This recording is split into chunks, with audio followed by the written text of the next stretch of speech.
Hello and welcome to the Journeymen podcast. I'm Joseph Corlett. I'm Mark Reeves. Join us as we travel from club to club, delving into the stories, tales and myths that help to find the ethos and identities of football clubs all around the world. We'll look at club history from all angles, whether it be the team's tactical style, superstitious fan rituals, or discussing the best players to grace the shirt. From our base in Berlin, we aspire to give clubs of all sizes a platform to discuss their greatest triumphs and toughest heartbreaks. We'll take you through fascinating untold stories of tales of heroes, villains, promotions, relegations, and everything in between. Welcome back. This is episode 7 of the Journeymen podcast. We had a brilliant time last time out in North Rhine-Westphalia covering FC Köln. Say a big thank you to all the fans who got in touch, gave us feedback about the club and about Hennes Weisweiler and everything to do about the magnificent club in Cologne. Yeah, it's good to be back and echo those feelings. Thanks to all the Cologne fans that welcomed us to the heart of their club and give us some great comments, and we really enjoyed it as well. And it's good to be back onto the next one. It'd be good. I hope a couple of them are sticking around for this new episode, and I hope you enjoy these new stories we're about to jump into. So, Mark, can you reveal which is the club we'll be diving into? I can definitely reveal. I don't know whether I can pronounce the name again. Przemysław Wisniewski? Przemysław Wisniewski. I'll add the little text-to-speech version that we used at the end of part 2 here. Przemysław Wisniewski. And congratulations if you managed to work out the link. Even bigger congratulations if you can say it without stuttering, how I did just then. He currently plays for the club we're unveiling, and he links to FC Cologne in the fact he shared a dressing room with Prince Poldi, Lukas Podolski, at Górnik Zabrze, the Polish team that Podolski plays for now. Drum roll, please. It is Venezia Football Club of recent viral football shirt fame. So just before we even start, we're just going to apologise for any poor, terrible Italian pronunciations. But Venezia Football Club are also known as I Leoni Alante, or the Winged Lions in English, which are the symbol known for Venezia on the state flag. Or the I Lagunari, which is the lagoonal ones, which is a reference to the lagoon, the Venetia lagoon, that both Venice and therefore Venezia are based. Or finally, the Arancione Verdi, which means the orange, black, greens, which is a reference to their club colours. I think Arancino Verdi sounds delicious. I would order one of those without hesitation. But of course, everybody's favourite section, let me have my moment. If you are a fan of Pro Evolution Soccer, you will know Venezia as all caps DL green, black, orange. And I think this is the least imaginative PES name we've come across so far, but it's almost like that bad. I love it. It's bizarre, but it is to the point, and it is kind of correct in that those are the colours of the club. So yeah, personally for me, let's move on quickly from that. Mark, what was your previous knowledge of this club before we dived into this episode? You see, I consider myself to be a stereotypical football nerd, but ashamed to say with Venezia, I don't really know a great deal at all. I think when we first started looking into this, my initial thing that I definitely knew, like we already briefly mentioned just then, they're in Venice, and over the last few years they've got very big in the sort of fashion circles with things they've been doing with their shirts and doing things a bit differently with things like that.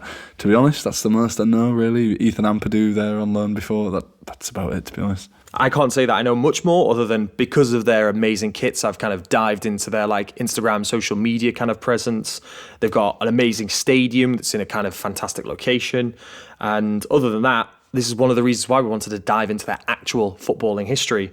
A little shout out to their club photographer, Giacomo Cosua, who posts some amazing stuff. If you want to follow him to look at some brilliant shots of both Venezia and Italian football, it's well worth a follow. And just one last shout out before we get started. Thank you to Christian and Moritz of the Lagoon Brigade.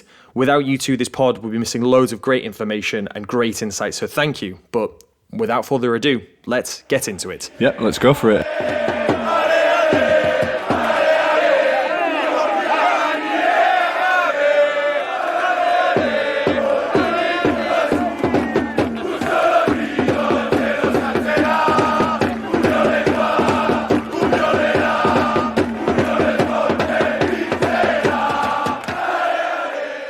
Now, what's become our tradition. We start off with the actual geography of the location, the landscape of the area. So, like we said, the city of Venice doesn't really need a huge introduction. I think sometimes the places we cover might not be as well known to an international audience, but I think Venice, we were discussing, I think pretty much everybody knows Venice. Yeah, this one bucks the trend a little bit. So Venice is a city based in the northeast of Italy, planted right in the middle of a lagoon, as mentioned with their nickname. So we're back with the water theme. We have to say we took a break with FC Köln, but we're back with ports and water-based teams. So I'm happy to have that back in the pod. Definitely. We love water here. Venice is the capital of the Veneto region and is built on a group of about 118 small islands that are separated by a web of canals and linked by over 400 bridges. We love a good bridge on this podcast. And Venice remains a very popular tourist destination, a major cultural centre, and it's been ranked many times as the most beautiful city in the world. It's been described as the Times as one of Europe's most romantic cities, and by the New York Times as undoubtedly the most beautiful city built by man. They clearly haven't visited Kingston upon Hull, my hometown. So, if the city is being described in these grand, amazing terms, they've surely got to have a stadium to match. And this stadium is called the Stadio Pierluigi Penzo and is based on the eastern island St. Elena. It's unique in that it's the most accessible via boat. I've never gone to a football game on a boat before, but after hearing this, I really want to do that, definitely. And it first opened in 1913, and it was originally constructed from wood, but was largely upgraded with a concrete main stand in 1920, and more improvements followed that through the decades following on, which saw a record attendance in 1966 for a Serie A match when Venezia played AC Milan, with 26,000 people packed in to see them play. It's had a number of changes throughout its lifetime via its structure and capacity. The concrete main stand, as mentioned before, runs along the west of the stadium, largely preserved in its original state. The second part of the stadium to have been built is the Disinti sector, also known as the Popular sector, historically the heart of where the Venetian fans, until the beginning of the 1990s, kind of started when the athletics track was taken away and the spacious curves were built. Since then, the fans have been located in the South Curve, also known as the Morosini Curve. This is also home to where the loudest section of supporters, ultras and fans like to stand and cheer on their team. And while we're looking at the history of the stadium, unfortunately in September 1970, Venice was hit by a grade F4 tornado, and this means wind speeds between 207 to 260 miles an hour or 333 to 418 kilometres per hour. And it ripped through the city for nearly an hour, travelling at 44 miles an hour, causing over €2.5 million in damage and taking the lives, sadly, of 36 people. It's one of the most deadly tornadoes in Italian history, and the stadium wasn't saved from that, and it was severely damaged, and it wasn't restored to its full capacity. It actually became just a 5,000 capacity arena. But as Venezia began to climb back up through the leagues of Italian football, it's seen that its capacity has risen with needed refurbishment, modernisation, and now sits at a total capacity of just over 11,000. And despite its glory days and damaged pasts, it's continued to stand and becoming the second oldest continually used stadium in Italy, the oldest being Genoa's Stadio Luigi Ferraris. One unique trait of both Venice and therefore the Penzo is the fog that can suddenly engulf the stadium as it pours in from the lagoon. Christian was told of a story from two fans of not being able to see the other goal during a prior Venezia clash. They said they had to keep track of what was going on in the other penalty box. They had to watch the reactions of the people in the stands along the pitch. They had no idea what was going on the other side of the pitch. That's how foggy and distorted it can get down there. Described by one of the Venezia shirt designers we'll be speaking about in part 2, he described it as on the lagoon, at the furthest end of the lagoon, where the winds blow off the Adriatic Sea and smack you right in the face.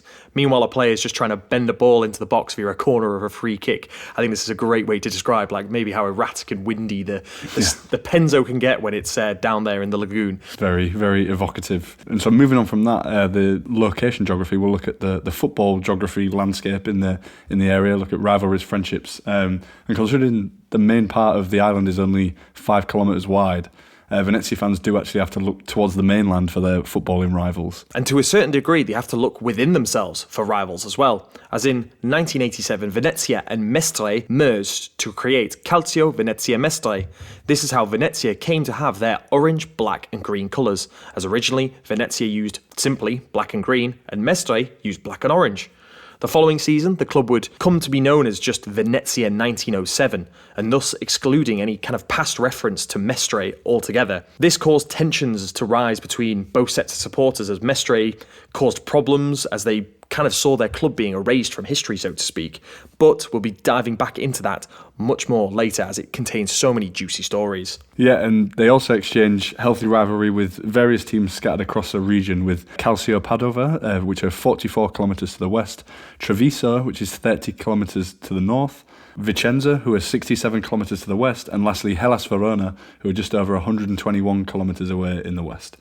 However, Venezia currently tower over these teams Padova and Vicenza as they play in the regionalised third tier of Italy. Treviso are currently played on in the fifth tier, but Hellas Verona are above the Venetians in Serie A, but seem to be stuck in the relegation zone, so could be joining Venezia very soon in the second tier. We move from the rivalries that Venezia have to now the friendships that this fan base have cultivated. The Venetian fans have their biggest friendship since 1991 with those of Modena FC, who are also in the second tier of Italy. They're based in Emilia-Romagna and are known as the Canaries. Sorry there to the Ipswich Town fans who are listening there.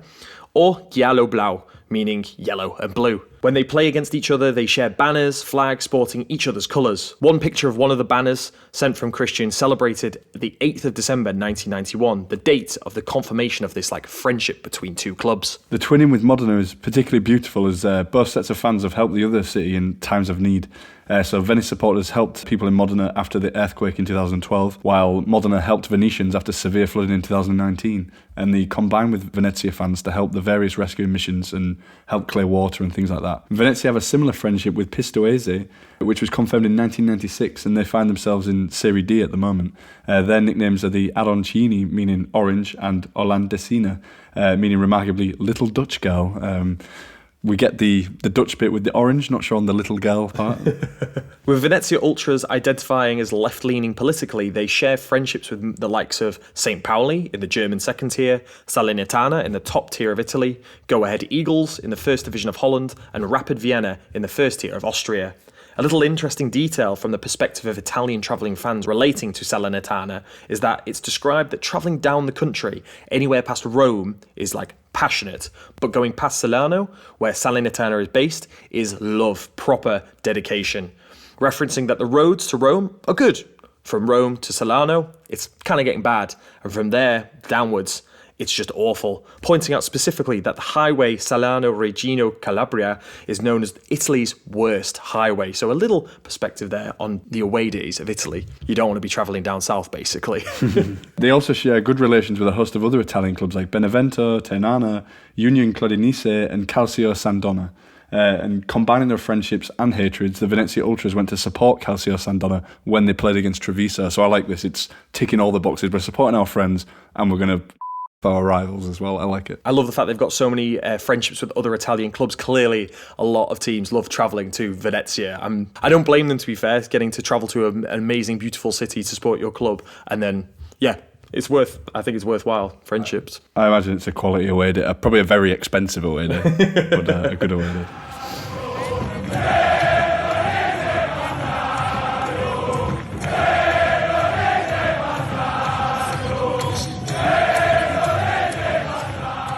And from here, with the good relationships and the hatreds and the rivalries, we jump into the very beginnings of Venezia at the very early forming stages of this club. So Venezia Football Club was founded in December of 1907 in Venice by about 20 enthusiasts through the merger of football sections of two Venetian sports clubs, Martial Gymnastic Society and Constantino Rea. And this took place in a restaurant, the Nane in Corte del Orso, near the Campo San Bartolomeo.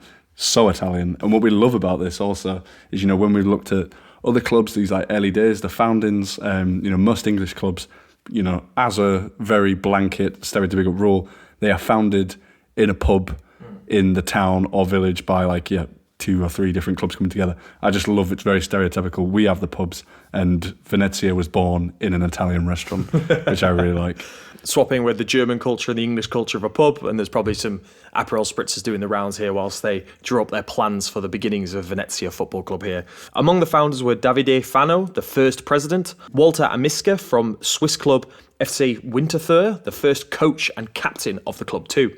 Venezia's first matches were played against Veneto teams Padua, Verona and Vicenza, as well as against the crews of ships arriving at the port of Venice. The first match played by the Lagoon players was played in December of 1907 against the Vicenza team and ended with a 1-1 draw. Venezia participated in Italy's top division for the first time in the 1909 Italian Football Championship. As the only Veneto club, Venezia were directly admitted to the semi-finals against winners of the Lombardia group, US Milanese, and lost, unfortunately, the first leg 7-1, and then the return leg got even worse. It was an 11-2 defeat. Venezia participated in the Prima Categoria, Italy's top division then, from 1910-11 season all the way through to 1914-15 season, which would see the last season played before Italy entered World War I. And the Prima Categoria had a rather strange setup. And in 1910, for example, Venezia's first year in the competition, it was split into two unequal groups. So the Campionato Nord-Occidentale, the Northwest League, containing 9 teams, and the Campionato Emiliano Veneto, which contained 4 teams. So you can see it's very unbalanced on each side here. And the winners of each of these leagues would then face off in a 2-legged final. So during their first year of the competition, they didn't get off to a great start. So like I said, there's only 4 teams in there, but they actually lost all 6 games that they played against them. Vicenza finishing top with 12 points. On the other side of the competition, it would be Pro Vercelli with 27 points would win, and they would be first ahead of the likes of AC Milan, Juventus, Inter, Genoa, and this would set up Pro Vercelli playing Vicenza in the 2-legged final. Pro Vercelli would be the team that came out on top. So as Venezia lost all their games in their opening campaign, it was not exactly a debut to remember. However, Venezia would return for the 1911-12 season in much better form. This time they would remain unbeaten in their 6 games in this lopsided group stage, and this would book them a chance in the final against reigning champions Pro Vercelli. Pro Vercelli would have just too much quality. They're clearly the team of this era, as they ran out 13-0 winners across the 2 legs, which is a hell of a scoreline. So 6-0 in the first one and 7-0 in the second game. And this would actually be Pro Vercelli's 4th title in 5 years. And they'd add another the following year as well. So during these early years of Italian football, they were clearly the team to beat. And despite being 7 times champions of Italy, nowadays they're a Serie C side. Their last major honours coming in 1922, which sounds like a great idea for a football manager save. By 1913, what we know today as the Stadio Pierluigi Penzo was first opened with fences, changing rooms, and a covered grandstand for more than 500 spectators. The following year would be interrupted, however, by the First World War. Following the war, in a bid to get the club rolling again, the members of Venezia and another minor lagoon club decided to join forces and rename the club as Associazionale Calcio Venezia, simply meaning AC Venezia. A post-war positive for the club would see the government contribute 40,000 lire to relaunch the lagoon club as compensation for having used their sports field as a military base. At the end of the 1925-26 season, Venice would be promoted to the First Division after a playoff win. However, the First Division, following a reform of the leagues and the creation of a new top-flight championship, the National Division, it was no longer the top flight, but actually the second tier, so they got promoted, thought they were going to the top division. So thus they participated in the First Division Championship, finishing 6 out of the 10 participating teams. In the meantime, the stadium was once again renovated to a capacity of 10,000 fans. In the following season, the Venetians would finish second in their group behind Atlanta, but this would not be enough for promotion. However, in another weird twist of fate that we'll see repeat a few times with things that the Italian Football Federation are doing, they would be admitted to play in the National Division together along with 7 other teams. And this is the statement we could find at the time, if you can call it that, from the Italian Football Federation. Next season, 32 teams will participate in the National Division Championship, playing in 2 groups of 16 in each. Entries will close on the 10th of July. However, the Federation will establish the groups and accordingly fix the various teams to be promoted. And we can inform you that 8 more teams than expected will enter the National Division following political as well as sporting criteria. So clearly some extra teams were put in there based on their history and what they'd achieved already. So this included, as well as Venezia, Hellas Verona, Triestina, Reggiana, and also Fiorentina. The 2 groups of 16 teams would also have the purpose to divide the clubs into an elite grouping and a junior group for the seasons to come. So this might get a touch complicated here, as the top half of the clubs would then go on to become part of the Serie A. The bottom half of these groups would then go into Serie B. Those finished 9th to 14th would go down to Serie B. And then plus the 4 winners of the Prima Divisionale would also join Serie B, while the last 2 ranked teams in each group would then have been relegated down to the 3rd tier. Venice among some victories, winning 5-2 at Pro Vercelli, so that's some nice revenge there, and some heavy setbacks with a 10-2 defeat at the hands of Inter Milan, with 5 goals coming from legendary forward Giuseppe Meazza. Venice would finish 11th and would be relegated to Serie B, unfortunately. Yeah, and this would leave the club in a less than ideal financial situation. It's worth noting that during this time, Venice briefly played in very different colours than how we know them today, and Venetian red shirts were adopted in 1930, before a return to green and black in 1934 onwards. The bold orange colours, like we mentioned earlier, will not arrive for a few more years, but we'll talk about that more as we get into the podcast. And the reason for this change of colour, and essentially also a change of name, was a way to prevent the large amount of debt that had occurred with the team to have a further effect. And the club was actually renamed Società Sportiva Serenissima alongside this adoption of red colours. The red they chose would match the Venice state flag of kind of being a darker, more burgundy red with like touches of gold, similar to their fourth shirt I think they put out last year. Whilst the football shirts would be changing colour, another positive change would come in the May of 1931. Due to the occasion of the Women's International Gymnastics competition being held in Venezia, the Venetian stadium of the Sant'Ilana gained a new name that we all know it as today. It would be named after the pilot Pierluigi Penzo, who had grown up in Venice and died in a crash in 1928. And that's how it stands today. And despite things changing off the pitch, like names, kits, the things on the pitch were mostly staying the same. 5 consecutive seasons in Serie B for Venezia, or as SS Serenissima as they were then known, finished in last place in the 33-34 season and was set for relegation. And once again, something weird happens to save them. They would keep their place in the league as a result of an expansion from 26 to 32 teams for the following season. For the following season, I don't know whether this was for a touch of good luck or something, they changed back to their traditional green colours, but sadly this wouldn't help, and neither could the Italian Federation coming in again and changing things. Performances didn't improve, and this time around, relegation to Serie C could not be avoided. This would be their first experience in the third division, and thankfully it would be very brief because the Venetians immediately won the championship ahead of their rivals Vicenza and also the likes of Udinese and Padova, and returned to play in Serie B immediately. This year would also see them have a really good cup run, reaching the round of 32 in the Italian Cup, where Venezia would be defeated by Lazio 2-0. Among the players who distinguished themselves in this period of Venezia's history are Giovanni Nantes-Vicina, then multiple champion of Italy with Juventus and the national team. Other standout players were the goalkeeper Di Sonaze and Aldo Guarini, who played for Venezia for 15 years. In 1937, with the rise to the presidency of Arnaldo Benati, a great era began. The new president began to rebuild the club from its foundations, and this is a thing we've seen in other episodes as well when, an influential or a person with a big vision comes in. Had a great example of it in the last episode for the Cologne one, of someone who really wants to change where this club's going, and Arnaldo Benati is the man here. And in 1937-38 season, which the club would find themselves in Serie B again, they would finish 8th, and Benati here would start to lay the foundations for the following year by signing some important players such as Victor Tortora and Giovanni Alberti. These players would join at the end of the season, ready for the 38-39 season. In this following season, these foundations clearly started to work their magic for Venezia as they climbed their way up the Serie B table and finished in second place behind Fiorentina, gaining promotion to Serie A. Yeah, and this second place was achieved on the last day of the season against Atalanta with a 1-0 win, and this actually took Venezia past Atalanta in the standings and obtained their promotion thanks to a better goal average.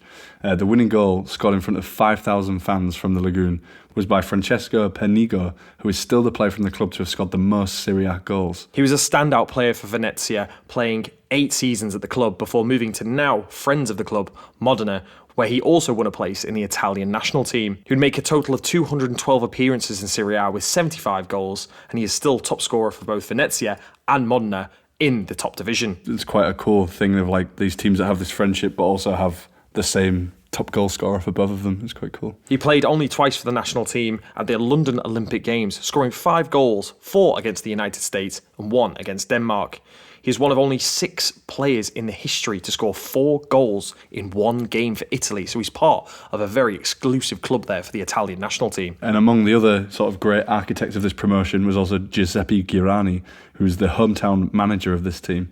Girani was a very important figure in Venetian football of this era, and so much so he actually has further multiple managerial roles in the area and actually also ends up managing Venezia on 3 separate occasions. Participation in the top division Serie A led to to restructuring of the Pierluigi Penzo Stadium, with the capacity being increased from 10,000 to 22,000. Clearly the momentum is starting to build with Benetti as the leader of this club, as the president, with the likes of the stadium needing to be nearly doubled in capacity shows that fans must be coming from all over Italy to come watch this Venezia team. And this is where we get to the peak of this team. So in Italy at this point, we're approaching 1940 now, and Italy had just entered the Second World War. But interestingly, unlike a lot of other countries, the National League didn't actually stop. The football kept going. And Mussolini at the time was so sure that the war would be a lightning war that he announced all the football players would remain at home. And he's claimed to have said, "We need them more on the fields than in the army." So uniquely, football continued on.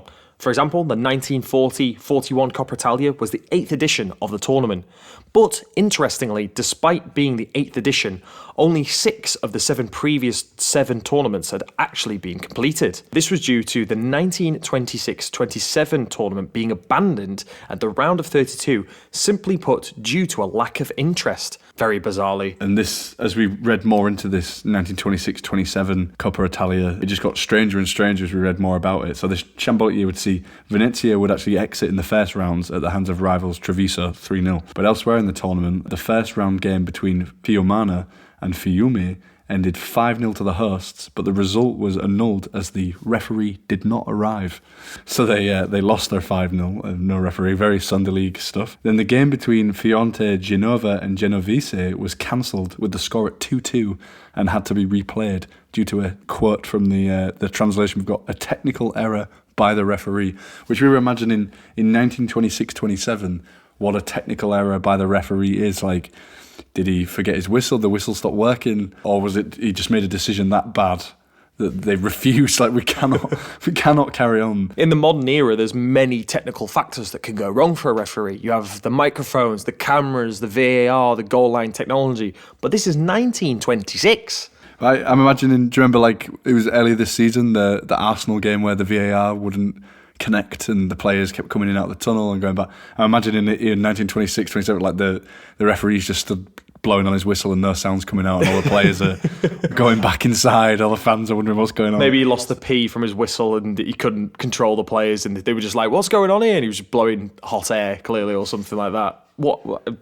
If anyone knows any information about this bizarre year in the Coppa Italia, let us know. But yeah, there's even more to come, because here, finally, the match between Savoy and Adia was not played due to forfeit by both teams, which we just laughed at this point, because it just about sums up the whole farce of this tournament, really. And I love the idea of, like, usually if a team forfeits, you're pleased because you get an automatic 3-0 win. You'd think, they'd get a bye to the next round. But it's like, no, we forfeited first. No, we forfeited first. we don't want to play in this. Maybe the players of these two teams, clearly something was coming about this tournament not happening, because maybe they were that uninterested in this tournament that they didn't even want to play. Certainly, like, after all of the antics, various weird antics we've just spoke about, the Coppa Italia would actually then lay dormant and not touched, didn't run for nearly 10 years until it was resurrected for the 1935-36 season. So, 4 years later, back in 1940, Venezia entered the competition in the third round with a 3-0 win against MU Borzacini. They followed this up with a 5-0 demolition of Udinese in the round of 16, and you can once again feel the momentum is starting to build here in this cup run. There's nothing better to sort of build up that momentum.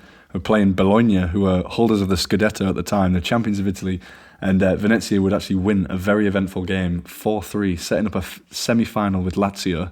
Here, the Lagoon Boys would win 3-1, setting up a final with the other team from Rome, AS Roma. In this era, the Coppa Italia featured a 2-legged final. So wow, they've gone from not being able to finish the tournament because of lack of interest, and now they can put on 2 finals. Now they can't stop. So what? It's a 4-legged final with then a round-robin knockout. The first leg would be held in Rome, and Venezia couldn't have gotten off to a worse start possible. Yeah, Roma would actually be 3-0 up after 19 minutes. A lightning hat-trick from Amedeo Amadei on the 14th, 16th and 19th minutes blew away the visitors. Amedeo Amadei would have such an important stint at Roma that he would be affectionately known as the 8th King of Rome. What an imperious kind of title he gained there. He's still their youngest ever goal scorer to date, being 15 years old. This was set in 1937, and it's, as I said, it's still a record today, so wow. I think that is never going to be broken, is it? Like 15-year-old, like what, we're going to have like a 14-year-old? Unless some child labour laws are broken somewhere or something. This probably is not going to be broken anytime soon, you'd like to think. However, Venezia would not be phased and would try and get something back into the game. Thankfully, they would make something thanks to legendary midfielder Valentino Mazzola, as he would pull one back for Venezia before the break. In the second half, things got even better. A quick-fire double saw Venezia incredibly pull level with goals from Dio Talevi on the 64th minute and Alberti on the 68th minute. So amazingly now, it's all to play for in the second leg of this final. And obviously, this would create a sort of cagey and edgy game, and we wouldn't really see anywhere near the amount of goals or action. But Venezia wouldn't care, as in the 73rd minute, Ezio Loic clinched the important goal for Venezia, which would see the Coppa Italia come back to the lagoon.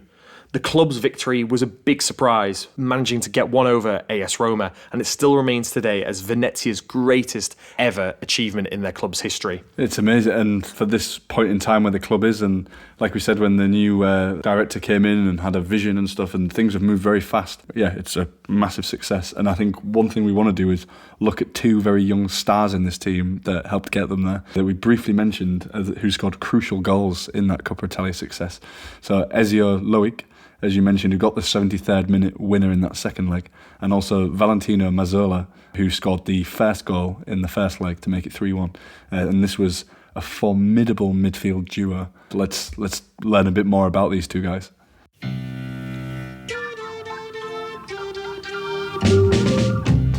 Hi there, this is Albert from the Long Ball Football Podcast, a weekly podcast by two brothers about all things football in Portugal. You know Portugal, the place that gave the world Deco, Luis Figo, Jose Mourinho, and countless other stars of world football. Well, they all started out in a place called the Primeira Liga, the top flight of Portuguese football, and a league that to this day continues to produce some of the most exciting players and managers in the world. Just last year alone, we saw the likes of Darwin Núñez, Luis Diaz, Vitinha, and more head off to some of Europe's top clubs after shining in Portugal. Now, if you want to hear more about that league, discover the stars of the future before all your mates, and take in the general wonder, passion, and occasionally chaos that is the Portuguese league, then you should check out our podcast, the Long Ball Football Podcast, and that's football spelled the Portuguese way, wherever you'd like to get your podcasts from. And follow us on Twitter at Long Ball Football. So, Valentino Mazzola, considered to be one of the greatest number 10s in the history of Italian football, and according to some, the best Italian footballer of all time. Now that takes some doing when you think of, just off the top of your head, the likes of Paolo Maldini, Alessandro Nesta, Francesco Totti. So this guy, that's how high he's rated over on the peninsula. And so he first became known because of this spell at Venezia, where he played as a midfielder, a position he played in throughout his career that allowed him to expand his fame beyond Italy. In later seasons, he was considered one of the best players in Europe in this role. And so we started looking into trying to learn more about this guy and his career, and we found a very random, interesting story that in the summer of 1929, when he was only 10 years old, he threw himself into a river to save the life of a boy 4 years younger than him, to save him from drowning. This boy was named Andrea Bonomi, and he was a future player and captain of AC Milan. And I think, what are the chances of that? It's pretty crazy. Continuing on, age 19 in 1938, Alfa Romeo, who at this point had a factory works football team, made him a work proposal that included the possibility of playing in Serie C for the first time. He also received an offer from Milan with the prospect of playing in Serie A. Despite the two options being very different here, with one being in the top tier of Italy and the other being in the third tier of Italy, he was actually quite split on this decision. He was very indecisive and opted for Alfa Romeo, surprisingly, as the car manufacturer also guaranteed him a job in the factory. But only after 1 year, he leaves to join the Italian Navy and is based in nowhere other than Venice. And so while he was performing his military service there, he took part in several matches in the team of the Navy and putting on some good displays. Through this, he was actually noticed by some people who were connected with Venezia, who many attempts tried to get him to come down for a trial, and they finally did. He turned up to his trial, and apparently he showed up and played barefoot, having left his boots at home intentionally not to ruin them. At this trial, he convinced everyone, and especially the manager Giuseppe Giorani, to sign him. During the beginning stages of his time at Venezia, this is also where Mazzola would first meet Ezio Loic, who had moved to the club from Milan. Both of them were very different personality-wise, although they came from very humble backgrounds. Fiume-born Loic was quiet and somewhat defensive, while Lombard-born Mazzola was much more impulsive and friendly. And apparently Loic didn't actually like Mazzola at first, taking his reserve for arrogance.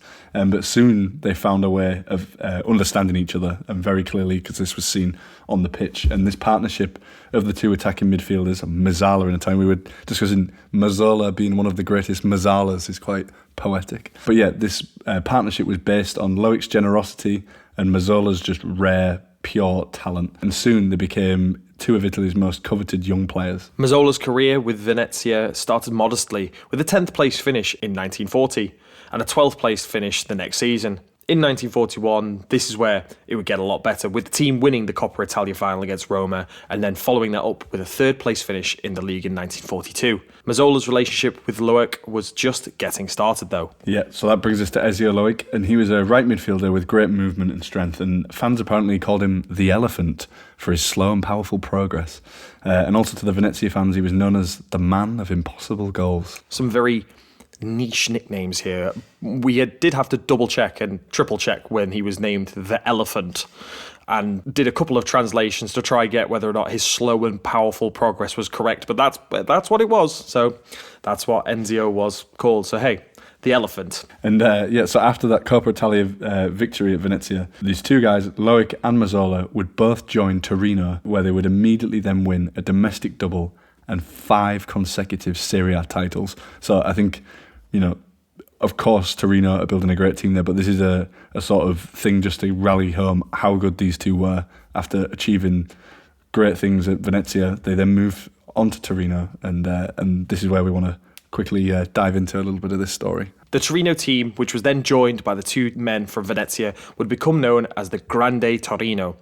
As mentioned, 5-time champions of Italy, equaling the record previously set by across-the-town team Juventus. The Torino players also formed the backbone for the Italian national team during this era. Torino squad of 1941-42 was a team that was very competitive, but they had actually lost twice to Mazzola and Loic's Venezia, and these two capitulations had cost them the Coppa Italia and their league title ambitions. So at the end of the Venezia-Torino game, which in practice, like we say, stopped them from winning the title, the then Torino president, Ferruccio Novo, went to the dressing room and just directly purchased the two players for the next season, which would end up costing 1.4 million lira, along with 2 other players that also went in the other direction. That seems like very much a case of, well, we can't beat them. Well, I guess I'm going to stick my hand in my pocket and bloody well buy them.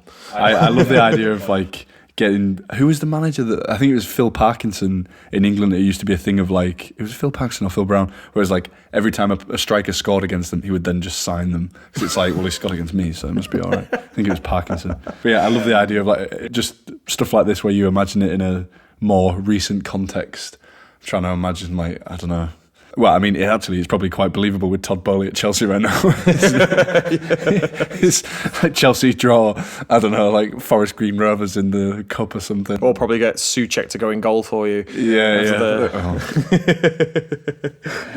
Anyway, so with these 2 additions to the team, I think Ferruccio Novo had put together the best team in Italy, and Torino had gone to win the title in the final day with a goal from Mazzola, which would sink Barry's hopes. So an instant impact in this first season. Just to reiterate, it's easy to forget at this point, so all of this kind of rise to fame for these 2 stars was happening whilst Europe was being torn apart by war. By this point in 1944, Italy was dragged into this devastating war. Yet the league carried on somehow by the decision of the federation and was organised into a kind of smaller group stage situation. Yeah, and to prevent the risk of being called up into the military, many of the top Italian football teams were very clever, and they actually ensured that their players were part of the most important industries in the company.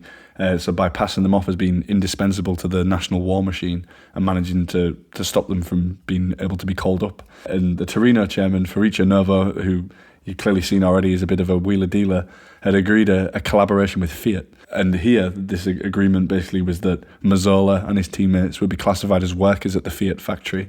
And there's even some pictures of them using machinery at the factory and things like that. And the team during this period was called Fiat Torino. So I'm guessing, I don't know, what Fiat got out of it was advertising maybe in this time, I don't know. But yeah, clever agreement, if you want to call it that the players didn't have to go to war. This situation seems very different in comparison to that of episode 1, where we talked about Stanley Matthews having to move around the country, and he was a Ballon d'Or winning player and he had to move around the UK due to World War II, playing in the likes of Stoke before heading back to Blackpool where he made his mark. So things a little bit different here in Italy, a bit more streetwise, you'd say here from the Torino chairman. You've got to say as well for Fiat, having the likes of 5-time winners advertising their cars, that's probably do something for the advertising, so you're probably right on that front. So 2 years later, by the 1946-47 season, the wounds of war were slowly starting to heal and normality began to set in around the Italian Serie A system, rather than being the regional-based system during the wartime. For the 47-48 season, Mazzola was named captain and would see Torino win their 4th consecutive league title,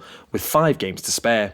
With Mazzola scoring the decisive goal in a 4-3 win over Lazio, Mazzola finished the season with 25 goals. So he's taking this season by the scruff of the neck and winning another title for this Torino side. You know, there's not a great amount of, as you can imagine, video footage and things from this era, but of stuff we found like he clearly is a fantastic player, isn't he, clearly. On the 24th of April in 1949, in the 33rd league game of the season against Bari, Torino would draw 1-1. Mazzola in that game would score what would prove to be the final goal of his career. And a week later, Torino would draw 0-0 at the San Siro against Inter. Mazzola, due to a strong sore throat with a high fever and form of angina, didn't take part in the match. 49. Torna a Modena il Torino e la vittoria sarà ancora sua. Maroso da un saggio di abilità e insieme di esemplare correttezza. Arrembaggio di Mazzola, mischia e gol di Giuliano, sufficiente per vincere. L'Inter è la più forte avversaria, ma i gol fioccano ugualmente nella rete nerazzurra. 30 aprile 49, a San Siro per l'ultima partita su un campo italiano. Rivediamoli in silenzio. Ascoltiamo il loro testamento sportivo.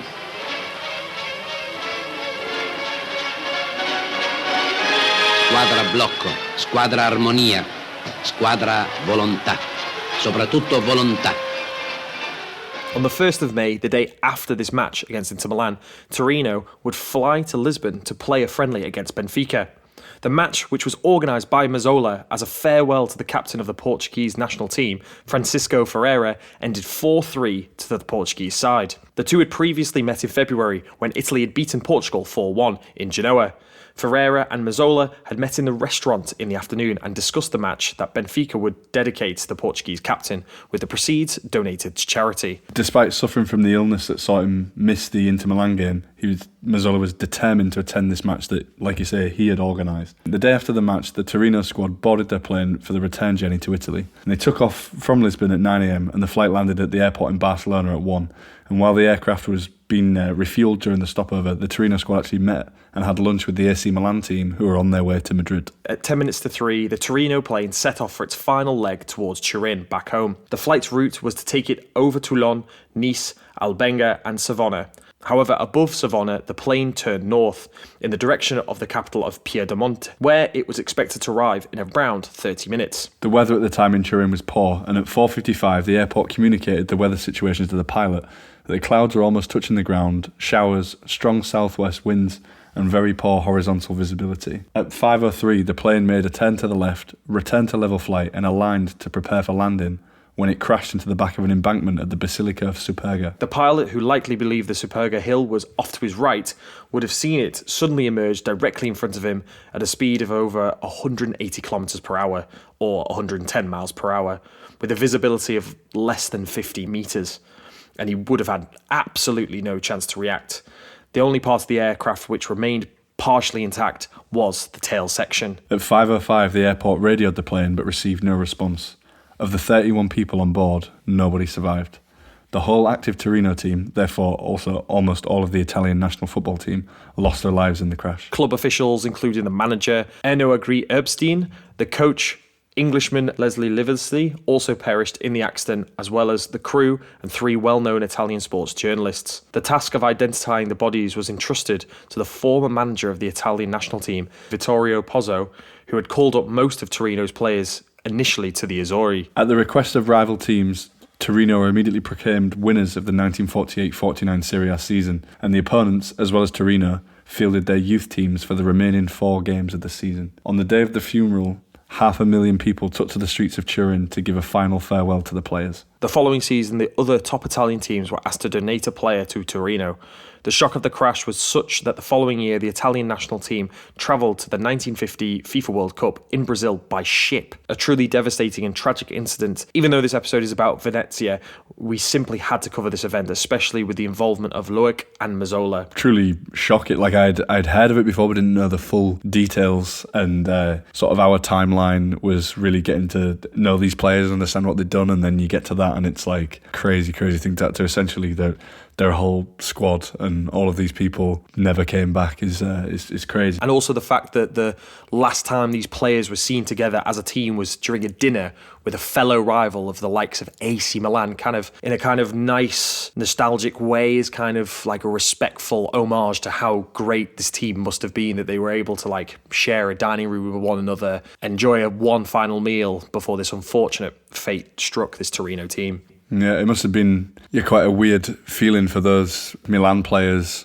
who, I'm guessing because they were both going through the airport, it was probably a very brief dinner, but knowing, then you set off to your game and then probably when they landed, they've, found out what had happened. Crazy, absolutely crazy. Turin is silent. Shops and offices are closed, flags at half-mast. A city mourns. Mourns for its champions, the Torino of Turin, Italy's crack soccer team, 18 of whose players died in an air crash. Theirs was a life devoted to the glory of sport. Now in death, theirs is a tribute from a stunned nation. The plane flying the Torino back from Lisbon hit the spire of Superga Cathedral 10 miles outside Turin and burst into flames. All its 31 passengers were killed. Among the dead was the team's English trainer, Leslie Leavesley, an old Manchester United player. 10 miles between safety and disaster. Like we said, Mazzola had already, before this, he's one of the best players in the world. And his legacy would then live on through actually his two sons that he had, Sandro and Ferruccio. Sandro was just 6 years old when his father died, but he would actually go on to be one of the best players of his generation due to his speed, work rate, creativity, technical skills and eye for goal. And he was actually the runner-up for the 1971 Ballon d'Or behind Johan Cruyff. He spent his entire 17-season career with Inter Milan and he holds the honour of being a one-club man. With Inter, he won 4 Serie A titles in 63, 65, 66 and 71, 2 European Cups in 64 and 65, 2 Intercontinental Cups or like World Club Cups, and also winning the Serie A Top Goal Scorer award during the 1964-65 season. With the Italian national side, Mazzola won the UEFA European Championship in 1968, being named in the team of the tournament and reached the final in the 1970 FIFA World Cup. He also took part in the 1966 and 1974 World Cups with Italy too. Yeah, and we found a really lovely little bit of information that after Inter beat Real Madrid in the 1964 European Cup, Ferenc Puskás said to Sandro, "I played against your father, you did him proud, and I want to give you my shirt." Oh God, that does make a tear nearly come to the eye, to be fair. That's beautiful. Pretty amazing, isn't it, that? And also it blows my mind that anything like this anyway, of when the dad is just amazing and it's like, how do you live up to that? And then Sandro clearly creates a whole new legacy around the Mazzola name. Obviously for Ferruccio Mazzola, it's going to be even harder. He's got not only his dad, but his older brother to try and emulate. And he was, unable to achieve that same sort of level of success, but still a very accomplished footballer and probably achieved a lot more than a lot of people in the game do. And rather poetically, and I think this is also nice, as well as, like we said, Sandro is running up for the Ballon d'Or and things. But I think very poetically, Ferruccio followed in his father's footsteps and played for Venezia and actually won a Serie B title there, as well as later managing them as well. To add to this, he also won a Serie A title for Lazio in the 73-74 season. Yeah, and then a final little nugget of information that sort of ties everything together is that actually Ferruccio was named by his dad, is named after Ferruccio Novo, who was the Torino chairman who actually signed his father right at the beginning of that Torino journey before they won all the titles, which I think is a very interesting loop back round to the beginning. So we're back with Venezia here, and the year following their Coppa Italia victory, using this momentum they have now, Venezia would make a run for the top tier title, the Scudetto. A few games from the end of the season, Venezia faced Roma in a critical match at the Stadio Penza, but Venezia would lose after missing a penalty, and Roma would go on to win the championship on 42 points, with Torino second on 39 and Venezia third on 38. And this third place finish remains Venezia's best ever result in Serie A.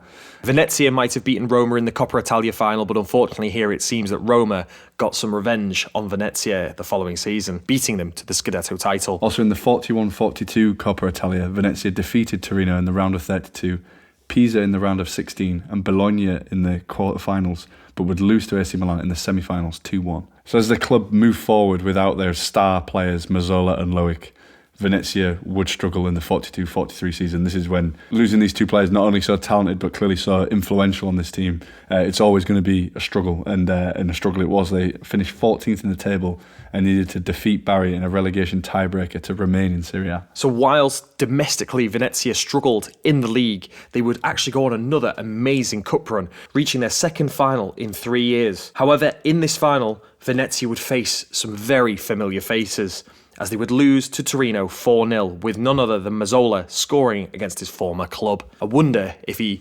celebrated or if he just did the now modern thing of kind of just putting your hands above your head of like, oh, sorry, didn't mean that. I think, he's far too respectful to have celebrated, because really he didn't wear his boots to the trial because he didn't want to ruin his boots, and rescuing 6-year-old boys out of rivers, like I think he definitely didn't celebrate. Seems like a respectful figure. So I think you're right on that one. But as the club moved forward into the post-war years, a worrying pattern began to emerge. Relegation, followed by promotion, then the sale of a prized asset, then repeat. The return of Serie A post-World War II would see a struggling Venezia dragged into a relegation battle, only winning 10 games and losing 21, totaling just 27 points that would see them finish second from bottom. One place below them, however, with only 18 points, was a team called Triestina. In an interesting turn of fate, however, during the mess that was post-war Europe, Triestina found themselves in a sticky situation as borders were being drawn and redrawn. Come the end of the war, they found themselves in territories controlled by the United States of America, but were also partly disputed by Yugoslavia, getting very messy here on the geopolitical stage.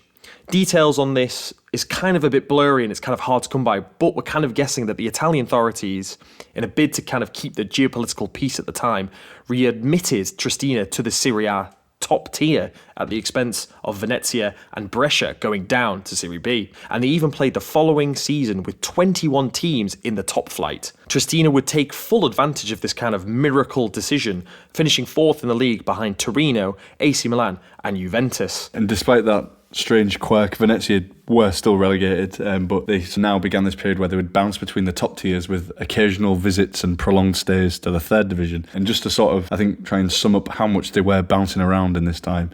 So between 1945 and 1968, I literally have just gone through and counted relegations and promotions.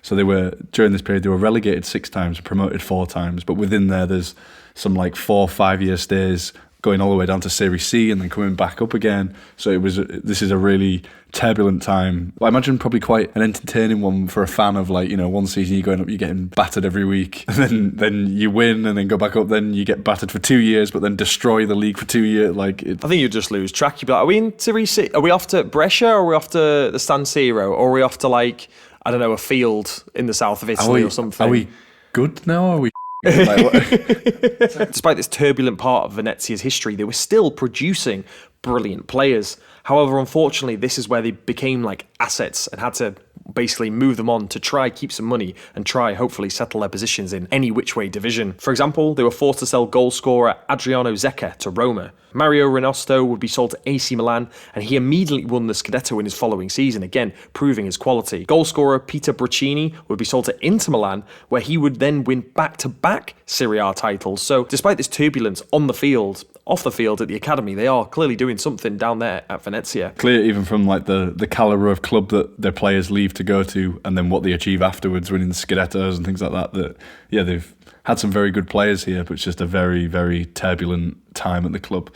But despite all of this upheaval and craziness and departures, there were some other highlights, such as while still playing actually in Serie B in the second division, Venezia would make an impressive run in the 1958-59 Coppa Italia, eliminating Roma and Torino on their way to the semi-finals, where sadly they would lose to Inter and then a third-place playoff match against Genoa. Another highlight in the 1960-61 Serie B season, Venezia finished top of the table and returned to Serie A after an 11-year absence. The promotion-winning team would even feature a young Venetian who would go by the name of Gianni Rossi.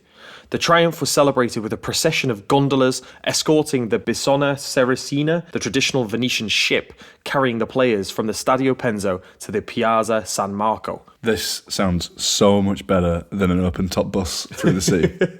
Imagine Arsenal or Chelsea or Fulham or someone. We've won the FA Cup and we're going up the Thames on a boat instead of that. I think this is great. It's a bit different, isn't it? Also, I love the idea of, you get Sunday League teams where, like, for a laugh, they hire a bus when they've won, like, some Sunday League Cup. Journeymen challenge here. Please, someone with a Sunday League team win some kind of trophy, cup, league, and then hire a boat, or we'll accept peddlers or anything. We want to see that. I was hoping you'd call out to some six-a-side team in Venice and see if they could recreate it. That would be amazing at their local Italian power league. No borders to this competition, purely water and some kind of vehicle that works on the water are the only criteria. We'd love to see it. I know this is a very niche request, but yeah, we'd love to see it. Despite this amazing celebration with the procession of gondolas, the following season would see Venezia be directly relegated back to the second tier. Following this, they would not see the top flight again for more than 30 years. In the following 67-68 Serie B season, Venezia would even be relegated to Serie C. So this shows how up and down this team really is. This would actually bring on now a period of decline and almost like stagnation. The club would now languish in Serie C, C1, C2 and Serie D through the 1980s. With them diving down into Serie D, this is where you can clearly see the club is at a very low ebb on this roller coaster. And this is where we see fit to call an end to part one. During part two, we will see this eventual rise of this amazing football club and see how they get themselves back up to the top tier of Serie A football. We'll talk about the likes of their amazing new kits and the design behind them, as well as also an amazing kind of golden period in the 1990s. Hope you've enjoyed this run through Venezia so far. I've really enjoyed getting to know them, especially players like Mazzola, and also like the little offshoots we go on and things like what happened with the Torino team, which obviously is very heavy but very interesting. And I can't wait to keep going. It's a very interesting club, and it's cool to have a team also have a glory era this long ago in the 40s. Rather we're not just looking at like the early 2000s or something. So yeah, very cool. As we like to say every time on the Journeymen podcast, if there's any details, any extra bits that you know about these stories, let us know. We love to hear them on all forms of social media, whether it be in the YouTube comments, Twitter, Facebook, wherever it is. We love to hear it. And if there's any details we got wrong, let us know. We're just two guys who love talking about football clubs, so it's pretty normal that we might have got something wrong, and we would like to just apologise once again for the subpar Italian pronunciations. However, this is where we're going to call an end to part one. We've been the Journeymen podcast. I'm Joseph Corlett. I'm Mark Reeves. Make sure to drop a rating if you've enjoyed the podcast, and that's about it. We'll see you all guys next time. See you for the next one. Bye-bye.